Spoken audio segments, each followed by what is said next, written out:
Hello, everyone. Welcome into 98.5 WJHI FM LP Jeffersonville, home of the Red Devil Network. We're also streaming today on WJHI.com and on TV Cable 184, another edition of School Talk. And it's a big week here on School Talk as we've had some special guests over the last couple weeks from the education space. We mentioned that there was going to be some big announcements coming up throughout Greater Clark County schools. As the big announcement this week is 2 new basketball coaches added to Jeffersonville High School for the boys and girls team. I'm Clay Abels here, the sports director of WJHI, and with us is the new boys basketball coach at Jeffersonville High School, Andrew Grantz. How are we doing today, Coach? I'm doing good. Appreciate you having me.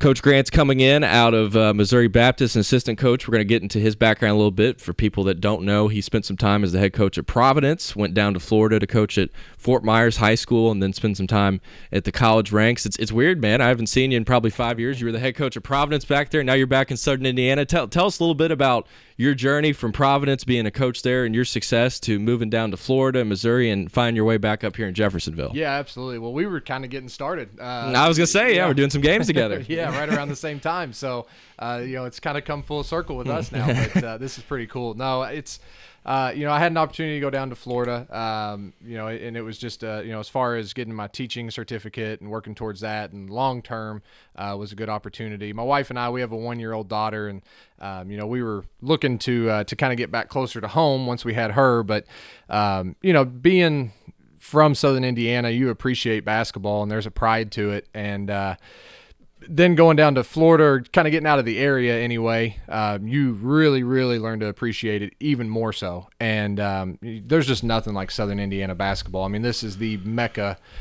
This area that we're in, this is the mecca of basketball. And so I knew I wanted to get back to this area. And then Jeffersonville opens up, and now you're talking about a premier program that's in the greatest state for high school basketball. You can't beat it. And so it was just an unbelievable opportunity. For me, this is a once in a lifetime opportunity to take over this program with such tradition and history and fan support and facilities, and it has everything that you could ever want as a coach. And it was funny, I was talking the other day to my head coach at our college in Missouri, and just explaining to him what Indiana basketball is all about and how it is, and everything that we have here, and how big the gym is, and all that. And he was joking around. He said, "Well, man, I'll trade you jobs right now." So it's pretty special to be here. Now, for you, as we said, spent a lot of time, obviously, in the college circuit, coached at IUS with Coach Brown over at IUS, and then also most notably being at Providence. For you, being at Providence, obviously a rival school of Jeffersonville, you came on really quickly. I mean, one of the youngest coaches in the area. You're still one of the youngest coaches in the area so many years later. Tell people a little bit about your philosophy, how you got into coaching at such a young age, and what's led to you being here today at Jeffersonville, being a job that, as you said, is a once-in-a-lifetime opportunity. Yeah, going back to Providence, I appreciate everything, that they gave me that first opportunity. And it's funny, I guess I still am kind of a younger coach, but just as far as experience, I was just saying that this is actually going to be my 14th year coaching. I started coaching in the JYBL whenever I was 17 years old. And so that was kind of my first taste there, and then coached some 3rd and 4th grade teams when I was still in high school. But I got into coaching. So my mom was a teacher in Greater Clark, and she passed away in a car accident when I was 16. And I knew at that point, and I saw the difference that she made in people's lives after her passing, and there's so many people reaching out to me. And I knew that I wanted to do something to make a difference in young people's lives the same way that she did. And that really is what got me thinking that direction. Maybe not coaching so much, but I knew I wanted to be a difference maker in a positive way in young people's lives, just because I saw the impact that she made. And then as I started getting older, and I had to find that competitive side of it for myself to accomplish the things that I wanted to accomplish, and that was through basketball and through a sport that I love and that I care about and wanted to be around. So for me, it was just a perfect blend of coaching a game that I love, the X's and O's, the competitive part of it, mixed with helping young people, with the skills and the things that they need to be successful, and being able to use something fun like the game of basketball to try to set young people up for success after they're done with basketball. Here with the new boys basketball coach at Jeffersonville High School, Andrew Grantz, on May the 18th, another edition of School Talk. One of the ways I remember you coming onto the scene at Providence and hearing about you in the coaching space right when I got into broadcasting was you were one of the first people to create their own system. You created your own offense, your own defense. And I know a lot of people seeing you coming to Jeffersonville always want to know, well, what's the coach's style like? You know, how do they coach the game differently than other coaches in the area? Tell people in Jeffersonville your style of coaching, your philosophy, and what people are going to see whenever the team comes onto the court. Yeah, so the offense that I created was essentially it's a mix of a lot of different philosophies and systems. But basically what I've tried to do with the offense is break it down into 18 different phases. None of my teams are ever going to do all 18 different phases of the offense because some of them are a little different. But basically what my thought process was behind it was to have a base foundational part of the offense that you can use at any level with any personnel that you have, and then you can take the additional phases and fit them to what your personnel is. So really, my philosophy as a coach is that I have players that are coming to me at the high school level that, yes, they need to develop, and we're going to do a lot of skill development type stuff, but they also have a skill set that they're comfortable with, that they're already coming to me with. So what I want to do as a coach is I want to figure out what they're best at, and I want to accentuate those strengths, and I want to make sure that whatever their role is, that they're starring in that role. So if it's to be a rebounder, I want them to be the best rebounder in the state, and whatever that role might be. So basically what I try to do with the offense is it may be tweaked with the system that I created, or it may change a little bit year to year, but your foundation is the same. So it's really, I've created it with a feeder program in mind that you can start putting some stuff in at the elementary school level so that your players are learning your basic fundamentals and your foundations. And then by the time they get to you at the high school level, you're really able to put in those phases, like I said, that fit your personnel. Because I don't want to try to make a player fit something they're not comfortable with. I want to figure out what that player, it's just like anything in life. Every single person walking the face of the earth has something that they excel in.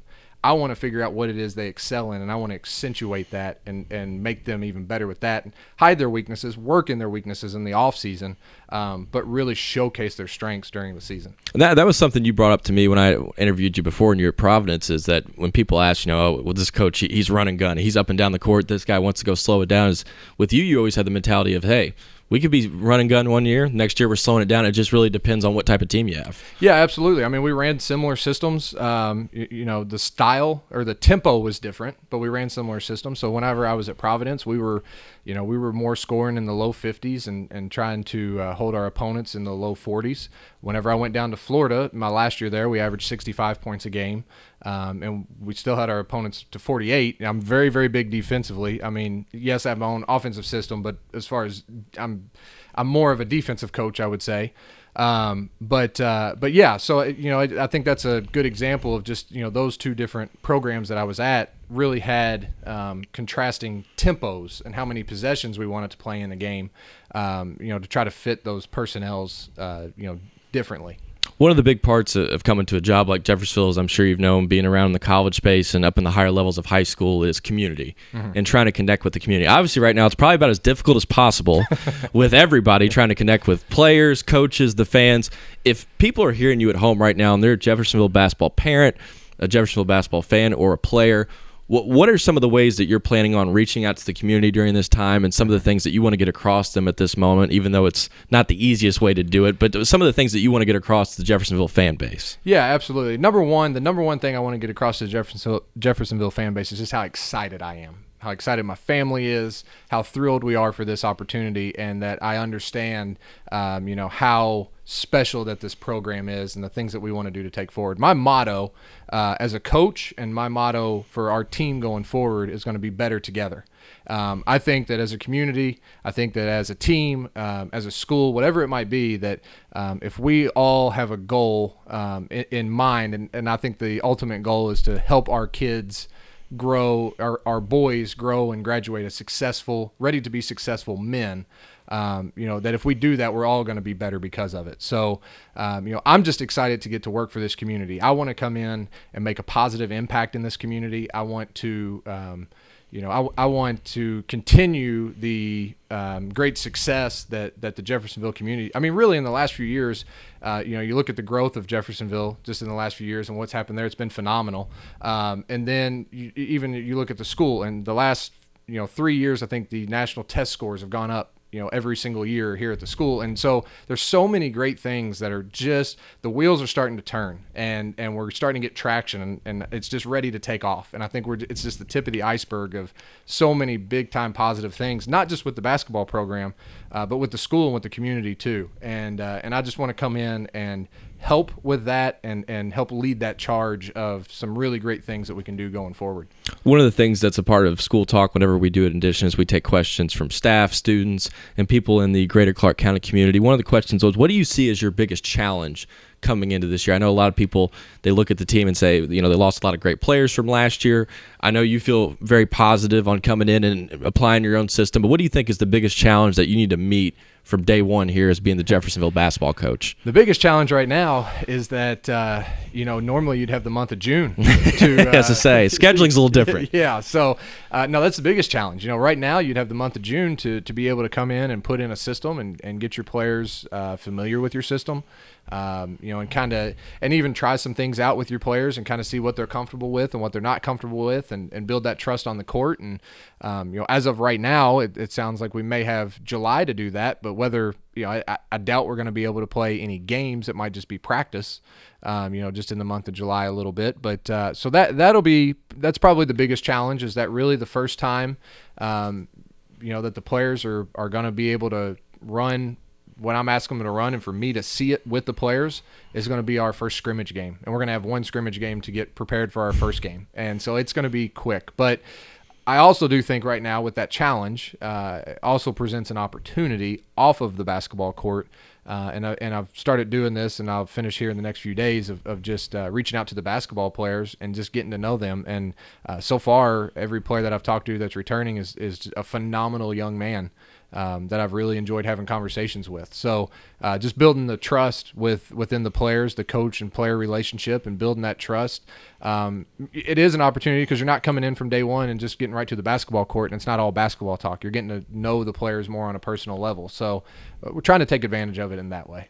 All sports are really in a difficult spot right now with Corona. Everybody's trying to find a way to connect and compete, but obviously with social distancing, it's very difficult to do. And that leads to one of our other questions from one of the community members is multiple sports. You see this a lot come up as a common theme now. Coaches trying to work together and, hey, my wrestler working with your basketball player, my wrestler working with the football player, baseball team working with the basketball team. What is your philosophy on athletes playing multiple sports, and how do you think maybe you can navigate your way in the coaching community at Jeff and use those relationships to help each other out for their sports as well? I'm all for multi-sport athletes. I love it. I think, one thing is that we're still, at the end of the day, we're talking about young men that are still kids, and I want them to go experience those different opportunities that they have at this time in high school if they are multi-sport athletes. In Florida, half of my team was football players, and so I worked with the football coach there, tremendously, where we would share our athletes in the off season, and our communication was great, just as far as things we were trying to get out of workouts and those type of things. When what has shaped my philosophy was that I had a player that had never played football before, and he was a okay basketball player. He decided to go out for the football team going into his junior year. He had 2 months of lifting weights and really learning just like blocking, and it really helped with the center of gravity and helped kind of one thing we always talked about on the basketball court was keeping his head over his core and being more balanced. And then by him playing football, he learned those things a little bit better than, it was just a different mindset, a different thought process that he could learn those things. He came back to us that summer and was our best player that summer. So he went from being what we thought would be a backup big man to being our best player that summer. And that sold me. So, once that happened and I saw the benefits of that, and it goes with so many different sports. I've seen guys that they decided to play soccer. They played basketball their whole life. They picked, decided to play soccer, and then all of a sudden they come back to the basketball court and their footwork is phenomenal. Their foot speed has improved. So I think different sports benefit, different aspects. So I'm a very big proponent of that. Actually, matter of fact, at Missouri Baptist, we had one of our players that was also on the track team.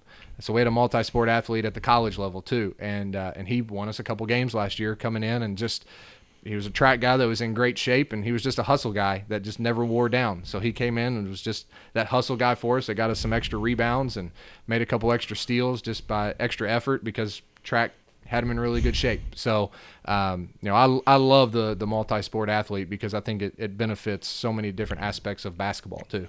Well, one of the things you touched on earlier, and I've heard this back when you were at Providence, we talked about this. You're big on individual instruction. You want to get out and able to coach the kids even at the elementary level. Talk a little bit about some of your ideas for feeder programs coming in. I know we've had a couple middle school principals in over the last few weeks. What's your philosophy on building up through the school system so that way your kids are as prepared as possible when they come into Jeff High? Yeah, absolutely. I think that every great high school program, if you look at them, has a great feeder program. And number one, it's establishing those relationships. So I want my feeder program to be great at a few things. I want it to be great as far as establishing quality relationships with the feeder players, with the feeder parents, and with the feeder coaches, and making sure that those relationships are established, that there's trust amongst those groups that they're coming up. I also want my feeder program to really do a great job of getting the younger players excited to be at Jeff High.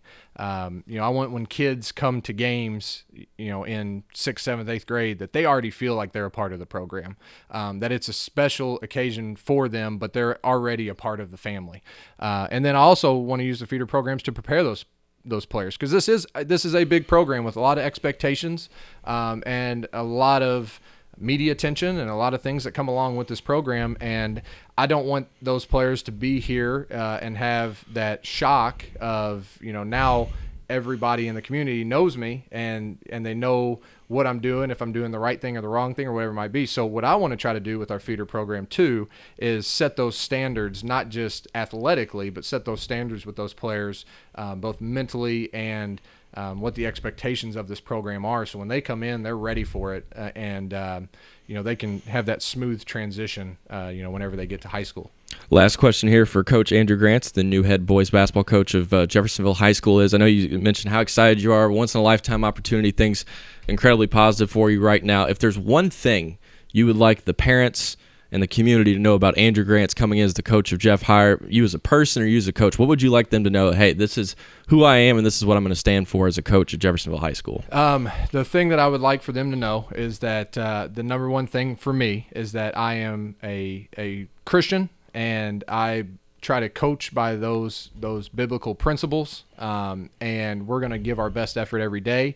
That I believe that that we're not going to go try to win championships, but what we're going to do first is we're going to try to become champions. The trophy is the byproduct of what you've done to that point.